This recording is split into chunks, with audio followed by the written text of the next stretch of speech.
सीतारामपुर गांव में एक बुढ़िया रहती है। उसका नाम ललिता था। उसका लड़का और बहू एक एक्सीडेंट में मारे जाते हैं। अब उसका सहारा बोले तो उसका नाती, उसका नाम राकेश था। उसका नाती राकेश बोले तो उसकी जान थी। वो उसे बड़े ही प्यार से पाल रही थी।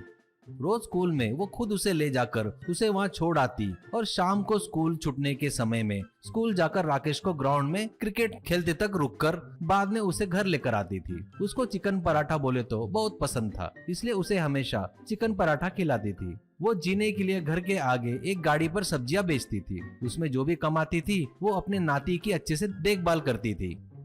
राकेश को क्रिकेट बोले तो बहुत प्यार था। ग्राउंड में वो रोज क्रिकेट खेलता था। उसकी बैटिंग देखकर बड़े बड़े हैरान हो जाते थे।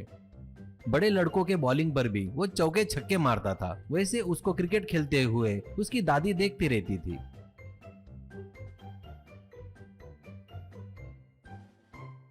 एक बार वो डिस्ट्रिक्ट अंडर 10 के लिए खेलता है। उसमें वो सेंचुरी मारता है। वो देखकर एक कोच उससे, बेटा तुमने क्रिकेट कहाँ सीखा है और तुम्हारा गुरु कौन है, ऐसा पूछता है। वो, मैं किसी से क्रिकेट खेलना नहीं सीखा, मैं टीवी में देखकर ही सीखा हूँ। मुझे विराट कोहली बोले तो, रोहित शर्मा और धोनी बोले तो बहुत पसंद है। मैं उनके जैसा खेलने की कोशिश करता हूँ। कोच, क्या बगैर कोचिंग के इतना अच्छा खेल रहे हो क्या? अगर कोचिंग दिए तो और कितना अच्छा खेलोगे। मेरे साथ आए तो तुम्हें स्पोर्ट्स हॉस्टल में रखकर कोचिंग दूंगा। राकेश, मैं अपनी दादी के साथ गांव में रहता हूँ जी। आप अगर पूछे तो अच्छा रहेगा सर, प्लीज। मुझे एक बड़ा क्रिकेटर बनना है, देश के लिए खेलना चाहता हूँ, ऐसा कहता है। फिर वो कोच आकर दादी से मिलता है और पूरा विषय बताता है। दादी, हे भगवान, मैं इसे छोड़कर नहीं रह सकती। कृपया करके उसे ले जाने की मेरे साथ जबरदस्ती मत करो, ऐसा कहती है। कोच, देखिए माँ जी, ऐसे बच्चे ही बड़े होकर बहुत नाम कमाते हैं। इसके लिए आप रुकावट बन रही हो, ये ठीक नहीं है। एक बार अच्छे से विचार कीजिए। वो बड़ा होकर पक्का इस देश के लिए खेलेगा। मुझ पर यकीन कीजिए, इसका भविष्य खराब मत कीजिए, ऐसा कहता है। तब दादी राकेश की तरफ देखती है तो वो छोटा सा मुंह बनाकर खड़ा था। वो देखकर दादी को उस पर दया आती है और वो ठीक है कहती है। उसका भविष्य मैं क्यों खराब करूं, ठीक है उसे ले जाओ कहती है। ऐसे राकेश उसके साथ जा रहा था तो दादी उसे भीगी आंखों से देख रही थी। राकेश स्पोर्ट्स हॉस्टल में जाकर एक तरफ पढ़ाई करते हुए एक तरफ क्रिकेट की प्रैक्टिस करता था। उसे जब भी दादी की याद आती तो वो रोने लगता था, बहुत रोता था। दादी को भी नाती की याद आती थी। वो बहुत रोती और दुखी होती थी। उसका दुख देखकर क्लर्क कभी कभी दादी से फोन पर बात कराता था। हफ्ते में एक बार दादी उसके लिए चिकन पराठा लाकर उसे खिलाती थी। वो खिलाती थी तो राकेश बड़े खुश होकर खाता था। ऐसे कुछ साल बीत जाते हैं। राकेश स्पोर्ट्स हॉस्टल से घर आता है। नाती को देखकर दादी खुशी से झूम जाती है और उसका पसंदीदा चिकन पराठा बनाकर खिलाती है। राकेश को जहाँ भी जब भी मौका मिलता वो क्रिकेट खेलता, अपना कमाल दिखाकर सबकी नजरों में उठ रहा था।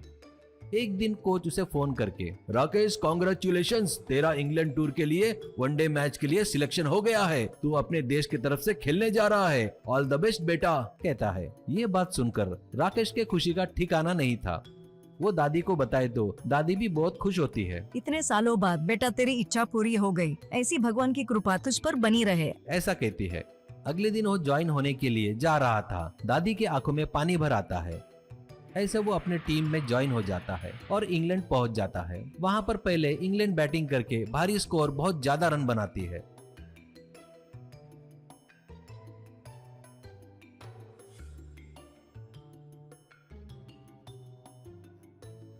फिर अपनी बैटिंग शुरू होती है, पर इंग्लैंड वालों की बॉलिंग के सामने कोई टिक नहीं पा रहा था। पेवेलियन लौट रहा था।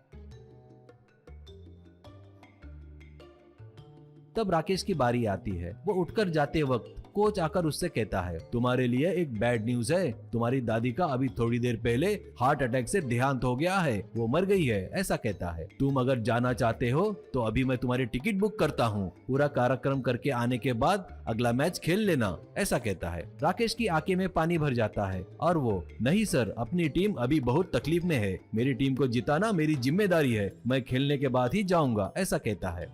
अब राकेश ग्राउंड में आकर तूफानी बैटिंग करता है।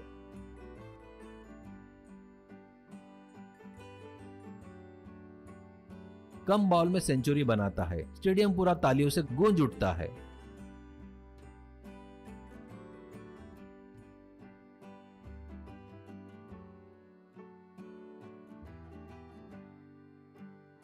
राकेश हेलमेट निकालकर ऊपर देखते हुए, दादी माँ ये सेंचुरी आपके लिए आपके नाम है, आप जहाँ भी हो आपकी आत्मा को शांति मिले, कहता है। ऐसे टीम में रहकर टीम को जिताता है राकेश। फिर आकर अपने दादी का अंतिम संस्कार वगैरह करके उनके फोटो को हार पहनाकर हाथ जोड़ता है।